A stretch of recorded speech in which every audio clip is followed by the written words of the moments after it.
In this video, I'm about to compare Zapier and Power Automate. The pros of Zapier include its extensive range of integrations with thousands of apps like Slack and Google Sheets, making it ideal for automating business tasks. Its users can create complex multi-step workflows, known as zaps, and customize actions with conditional logic. The user-friendly drag-and-drop interface simplifies setup and enables team collaborations. The cons of Zapier are that advanced features require a paid subscription, which can be costly for small businesses. New users might find the interface overwhelming, especially with complex apps, and some integrations may lack customization options.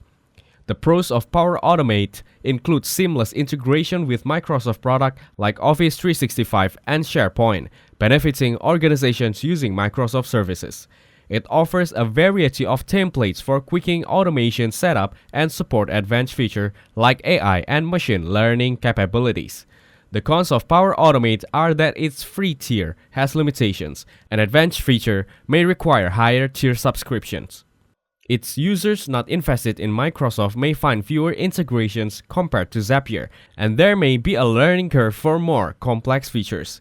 Choosing between the two depends on your needs. Zapier is ideal for users seeking extensive integrations and straightforward automations, while Power Automate is better for organizations using Microsoft products that need advanced automation features. Thanks for watching. Don't forget to like and subscribe.